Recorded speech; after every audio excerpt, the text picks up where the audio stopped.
Om Shanti. There was a big, majestic, beautiful, and a towering tree. The tree was so magnificent, so big, that it seems as if the tree is trying to touch the sky. It was such a beautiful, majestic tree. But one day, that tree fell in love with a small boy. And the tree loved the boy so much that it would call that boy to him always, "Come, my child, come." And the child would come, and the child would play around the tree. Sometimes he would make the crown of its leaves and roam as if the king of the jungle. The child would enjoy the shade of the tree. The child would eat the fruits of the tree, and when at times the fruits are unreachable, the tree would bow itself down to that tree, to that boy. So there was a beautiful friendship between tree and the small boy. And the tree was very happy because it wanted to give and give and give. And the boy was very happy because it was receiving everything that it could from that tree. And the boy would come to that tree almost every day. And it would play around that tree, enjoying the shade, the fruits, the leaves, the flowers, and everything that the tree has to offer. Gradually the child grew up. Now the child has to do his studies. So his visits were far and few between. But the tree still kept on calling, "Come, my child, come." And when that schoolboy would pass by that way, and tree is calling, "Come, my child, come," the boy would say, "I have my studies to do. I cannot come now. Now I am no more that small child, that kid. I have so many other tasks to do. How can I waste time with you now? I have my friends waiting for me. I have my studies." But the tree, out of love, kept on calling the child, "Come, my child, come," because it was truly in love with that child. The schoolboy grew up and became a college boy. And the tree was still calling, "Come, my child, come." And he got married. And one day he was passing that way. And the tree said, "You are the same kid. Come, my child, come." But the man said, "Now I am married. I have to look after my children. I have to look after my wife. Should I waste time with you? I have so many other things to do." But the tree kept on calling, "Come, my child, come." The man, after few more years, was a adult. And one day again he was passing that way, and the tree was again calling that man, "Come, my child, come." But the man said, "What should I do with you? Do you have money? I need money."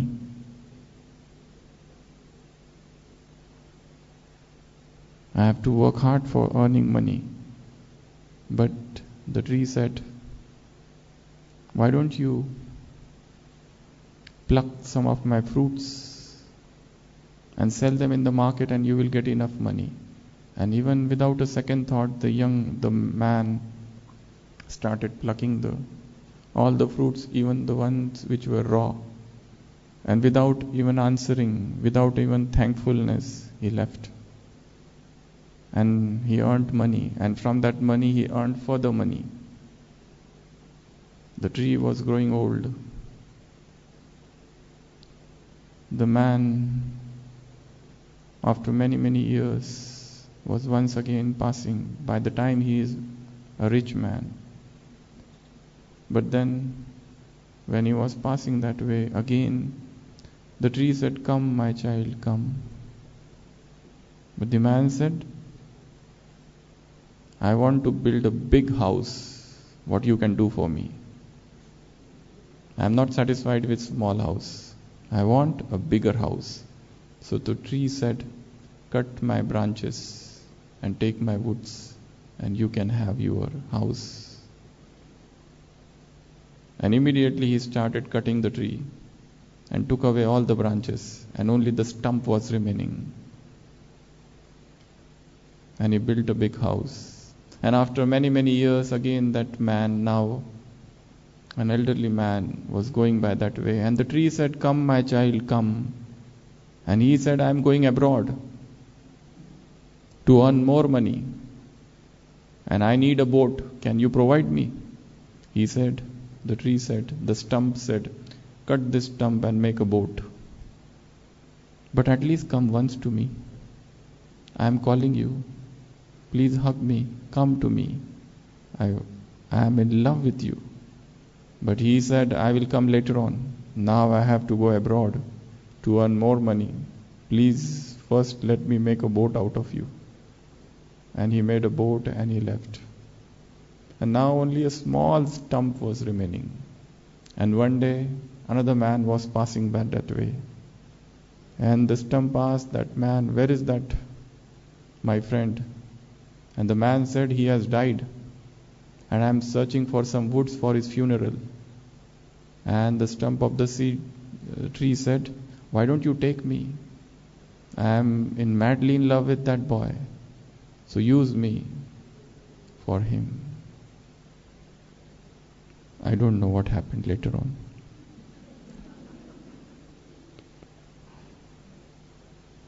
But it's a story of utter selflessness and true love. The tree represents the true love, and the man represents the selfishness.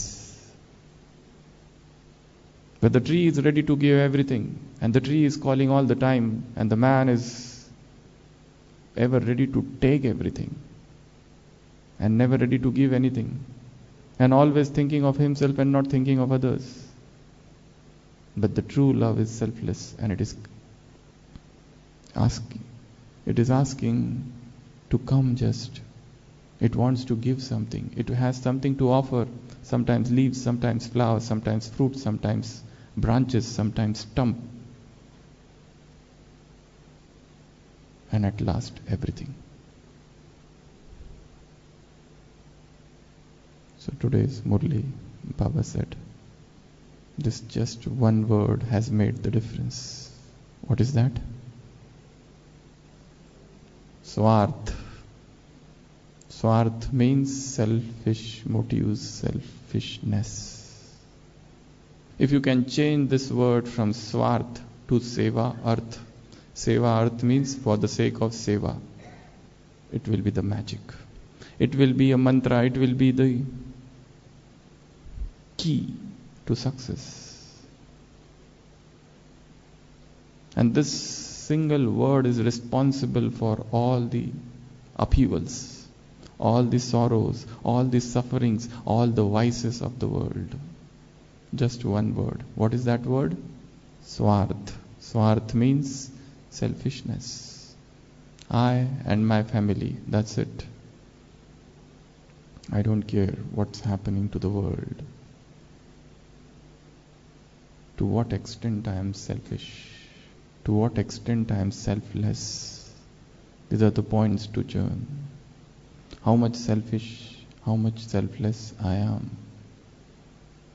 What I am doing in my life. What I am doing for others. Am I just doing everything for myself, for my own pushat, for my own efforts? Is there something I can go out of my way and help the world? The world is suffering, the world is crying, the world needs my help. And I am the world benefactor. I am not the benefactor of one person, one family, one society, one nation, one state, one nation. But my interests are international, not just national. I do not belong to one country, but I belong to the world. I have come for the world. Such unlimited feelings of selflessness. Because whenever man has tried to be selfish, he has landed himself up in trouble. For example, there was a plane going on, flight. In that plane there were 4 people. One was doctor, another was lawyer, third was priest, and fourth was a child. And as that plane was going, taking its flight, suddenly the brake failed, the diesel finished, and there was some mechanical hitch. And the pilot took out his parachute and ran away and flew. And there were only 3 parachutes remaining. So the doctor said, I am the most important person. I save lives. I deserve to be saved. He took one parachute and he jumped out. There was a lawyer and he said, I am the smartest person in the world. I should be saved, and he jumped. And now only one parachute remained. The priest said, I am already an old man, my child. He said to the child, you take that parachute and you jump. Even if I die, it's okay.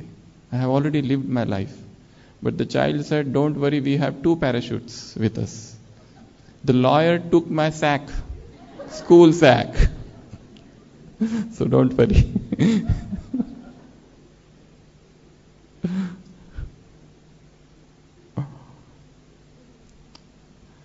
So everywhere man tries to be selfish. Let me take care of myself. My everything should be good. I don't worry what is happening to the world. There are few people who go out of their way and they help others. There are very few people, few souls who think of the world. And here, when God comes on earth, He makes every one of us a selfless server. In this yajna, you will find thousands and lakhs of selfless servers. Those who are just doing out of their selflessness, everything for everyone. Some of them are totally unknown, unidentified. Nobody knows them, but they are working, and they are the pillars of this yajna. So today's Avyakta Murli, we'll try to revise. Leaving aside the questions and the meeting with parties, the main Murli has got 10 important points. The first point, the unlimited canopy of Madhuban. The unlimited canopy of Madhuban. It has got 3 things. What are they? The sun of knowledge, the moon of knowledge, and third, stars of knowledge. In the outside world, Baba said, in that sun, in that sky, you can see just sun and stars, or moon and stars, but you cannot see moon and sun together most of the time. But here you have all the 3 things together, and these stars, you stars, are receiving blessings. What blessing you are receiving from the sun? From sun you are receiving power, and from moon you are receiving love. So this is an yoga experiment, where you see the sun of knowledge, Shiv Baba, and through him you are receiving powers. And you see Brahma Baba, as moon of knowledge, and through him you are receiving love.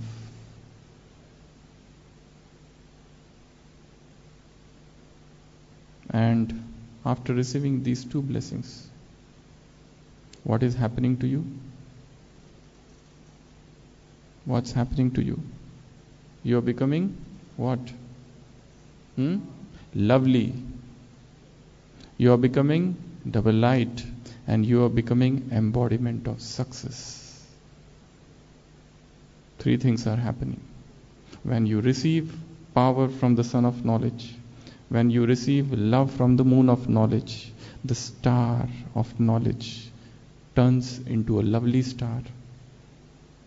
The star of knowledge turns into double light. All the burdens, all the bondages, all the shackles, all the weight is removed. And you become embodiment of success. Safalta Swarup. You become star of success. Safalta ke sitare. So this is the first part of the Murli. Whatever we read, that should turn into an image, convert into a picture. See the star, see the sun, see the moon, see the rays are coming. And the star was dirty at first, but the moment it received the two blessings, it has become lovely.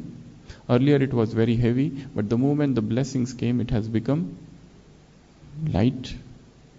And the earlier it was suffering from failures, but now as it receives the two blessing, it has become the very embodiment of success. So that's the first thing Baba said in today's Murli.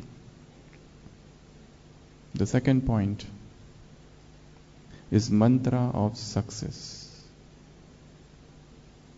The second thing is mantra of success. What is that mantra? Change this word as we started the class with that story. From selfishness, make everything for the sake of service. Thinking of others. How I can help. How I can contribute. How I can cooperate. Bible mentions the story of Good Samaritan. A man was going by the way. He is attacked by robbers, stabbed and looted, and he is falling down. He has fallen down bleeding. A priest is coming by that way, and he has some lecture to give. And the man cries out, "Please help me." But the priest looks at him and says, "Oh, you are wounded. I sympathize with you, but what should I do? I have a lecture to give on spirituality, how to help humanity. How can I help you? I would have helped you, but I have a lecture to give in somewhere in synagogue, in temple." Another man comes. He also sees, he also sympathizes, but he has some important job to do. He also goes away. The rich man goes away, and the third person comes on his donkey. And he sees that wounded man. And he helps him, takes care of him, takes him to the asylum, looks after him in that sanatorium, takes care of his wound. And the Jesus Christ asks, who is the good Samaritan? Who is the good person, philanthropist, the third one, who helped his fellow men, who went out of his way and helped somebody?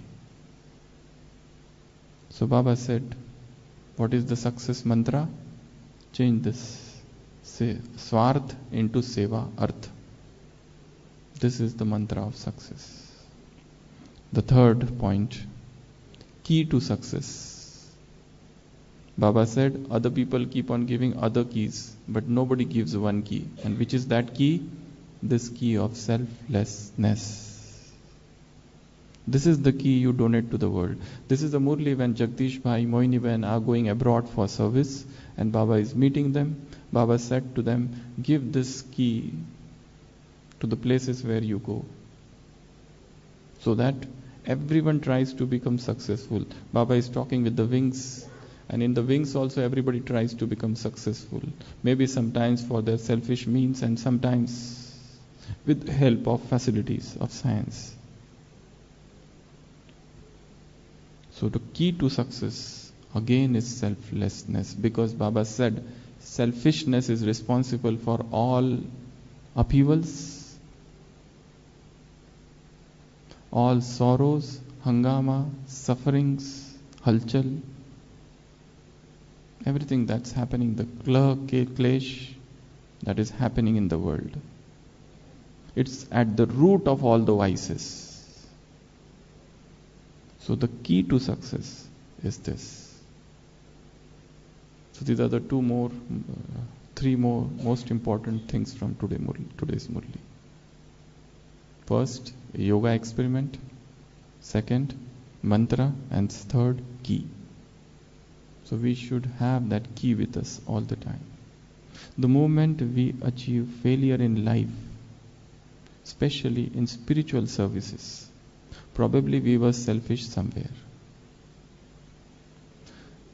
The more we try to be unselfish, everything changes. The world changes.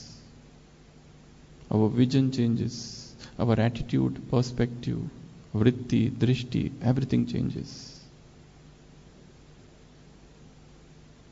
So learn to be as selfless as possible. Niswardh.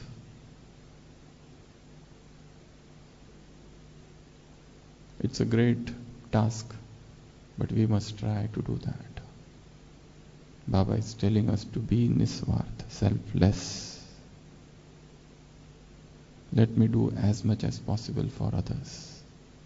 The fourth thing from today's Murli, Bab Dada's ceremony.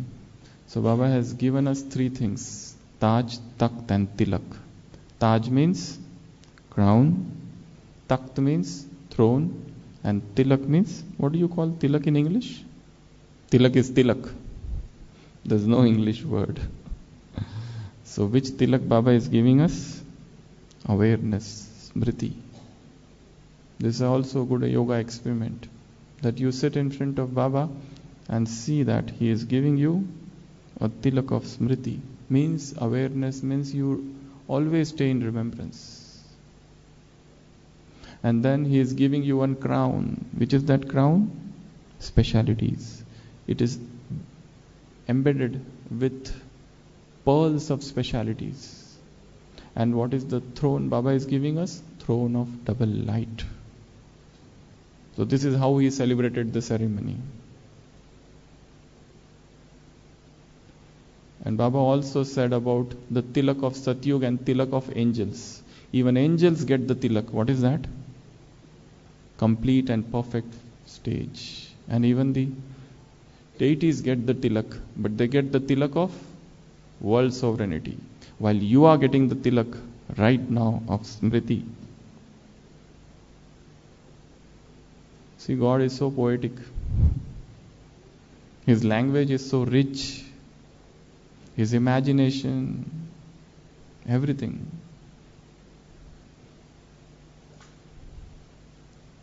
There's one line by William Shakespeare in one of the books, Midsummer Night Dreams.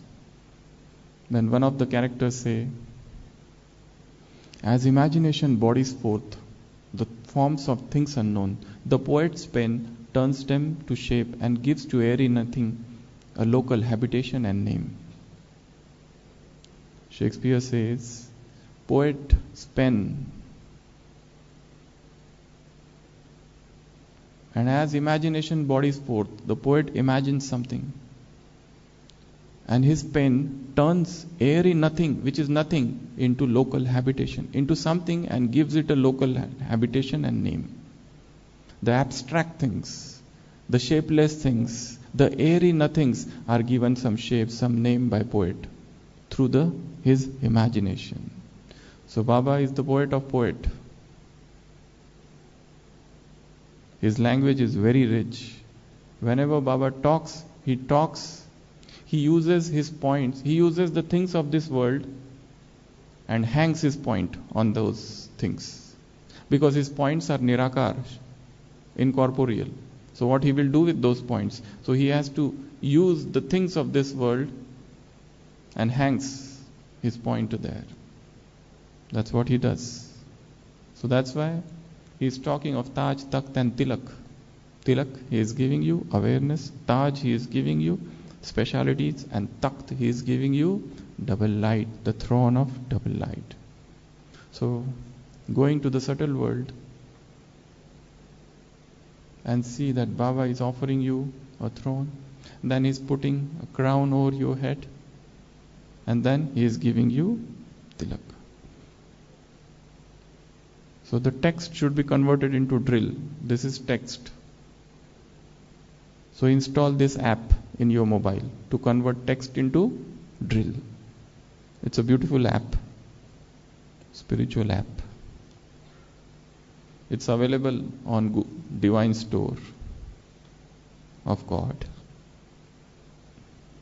So that's the fourth thing Baba said. And then fifth point. Garlands. What are the garlands that Baba is putting around our neck, and what are the garlands we are putting around Baba's neck? And the memorial of this is in the path of devotion, Baba said. So what garlands Baba is putting around our neck? Yeah? Success. 4 garlands Baba is putting around our neck, and we are putting 4 garlands around his neck. So he's putting the garland of success around our neck. He's putting the garland of blessings around our neck. He's putting the garland of love around our neck. He's putting the garland of blessings around our neck. This is also a yoga drill. That we go to Baba, and Baba is ready with garland. Child, you are successful. He is calling all the time, child come, child come, child come. We are saying, no, I have no time. I have to do my homework. I have to spend time with my friends. I have a house to build and I have money to earn. But the majestic Father is calling, come, child, come, play with me, sit with me, see my beautiful leaves, my fruits, my flowers. But then I have no time. I am no more a kid. When I had come in Gyan and I was small, that time I had a lot of time for you. Now I have many other things to do. I have so much seva to do. And so many other things to do. But the Father is saying, come my child, come. He is always smiling, an everlasting smile.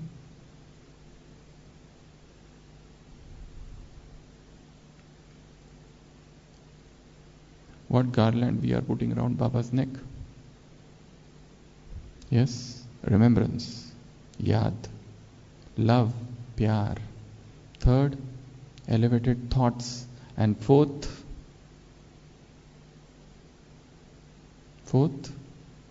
spiritual roses, Ruhani Gulab. These are the garlands we are putting around Baba's neck. And Baba is putting some garland around our neck. Such a beautiful picture.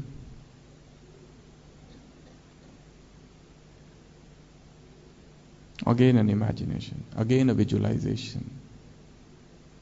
Many people say your yoga is just a visualization or just imagination or what? It's not actually imagination. It is to make it more entertaining. For example,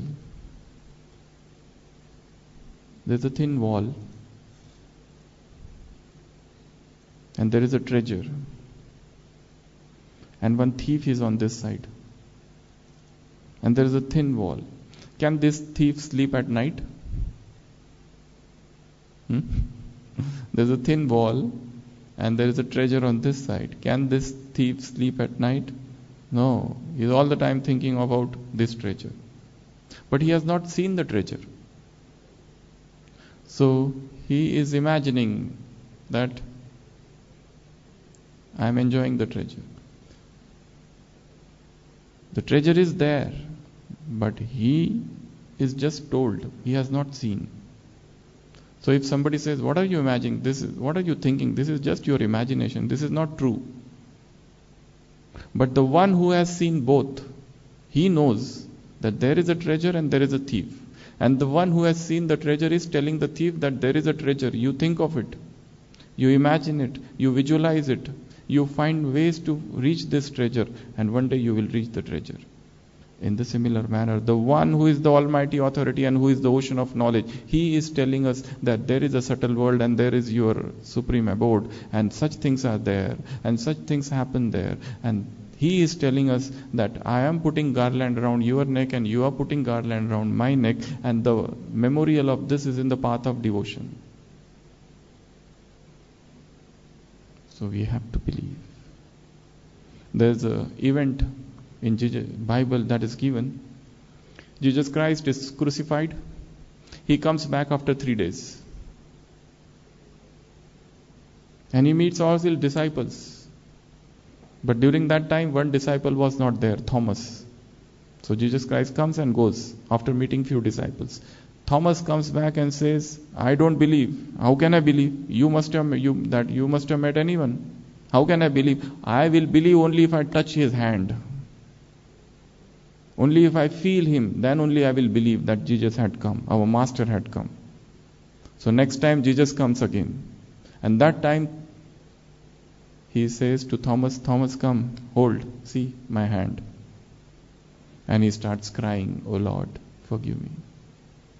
And Jesus says to him, it's very easy to believe the things you have seen. Learn to believe in things you have not seen. Learn to believe in things you have not seen. So Baba is talking about garlands. So that is the 5th point. 5th? Yeah. Next, flowers. Which flowers Baba is talking about? Flowers of enthusiasm. Baba is seeing the flowers of enthusiasm. They should be with us all the time. And then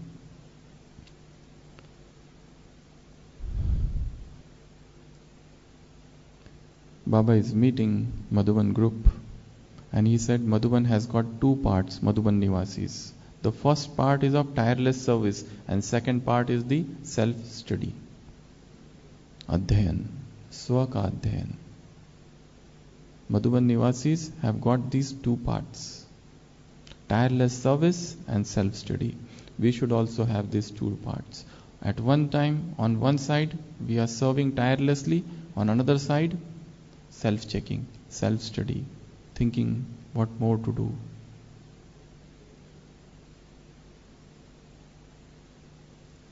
And then Baba is talking about lottery.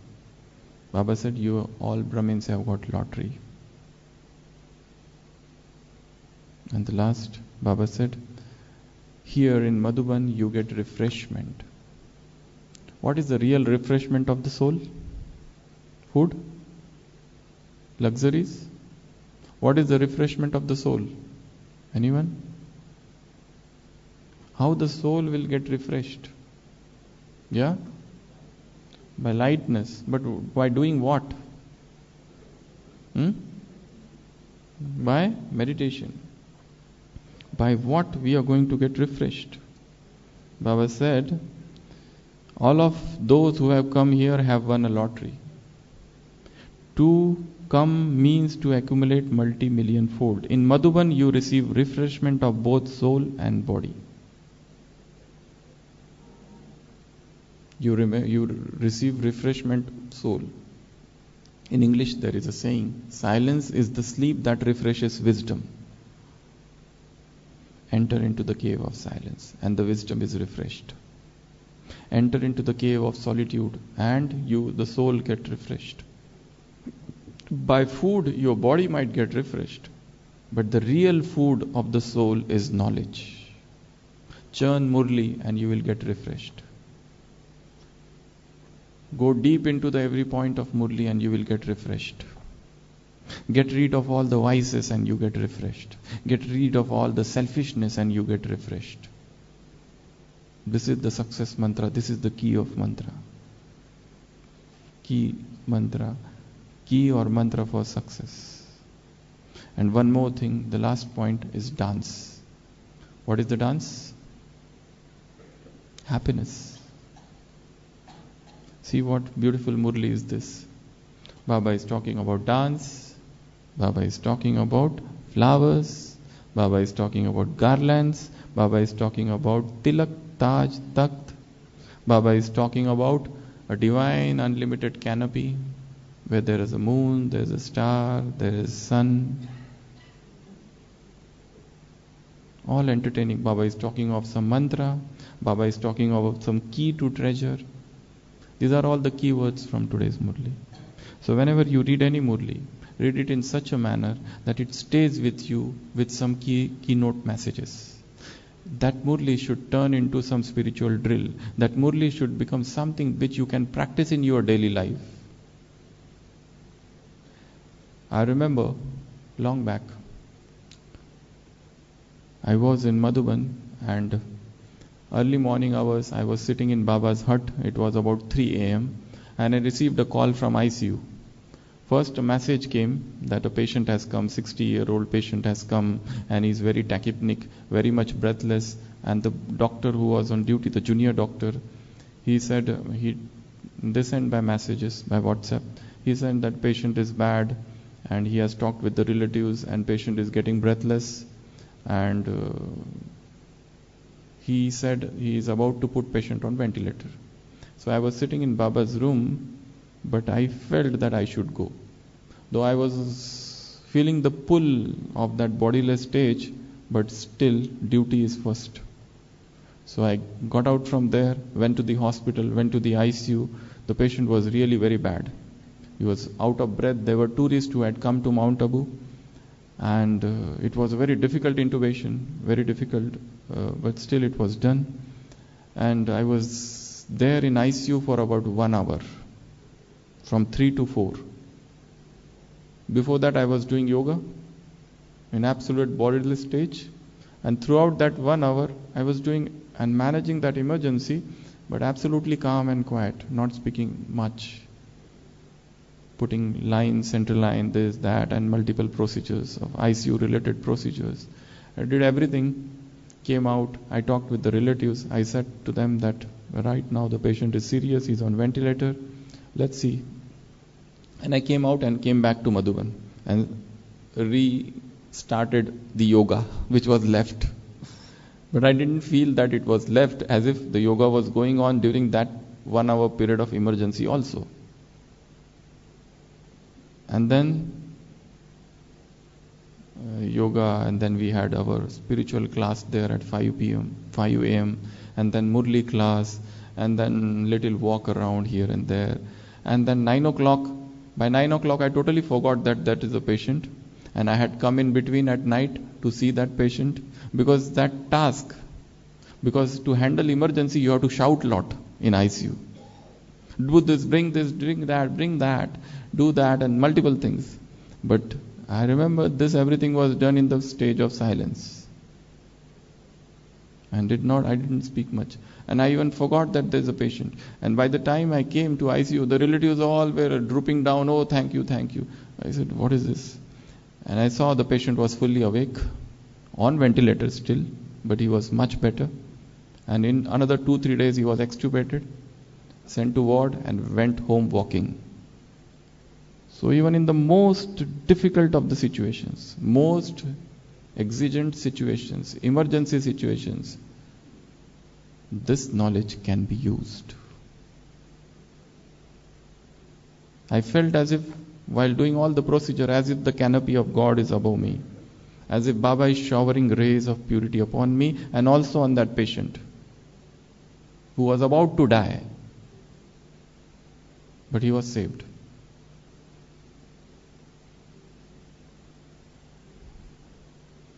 All things which are done in the stage of bodilessness are very powerful.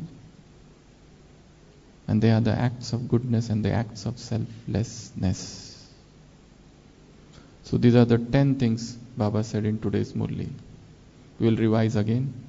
The first thing, unlimited canopy of Madhuban. This first paragraph, unlimited canopy of Madhuban, where we have sun, moon and stars. The stars have received blessing from moon. The stars have received blessing from sun, power and love. Because of this blessing, the stars have become lovely. The stars have become double light, and stars have become embodiment of success. The second, mantra of success. What is that? Replace one word difference.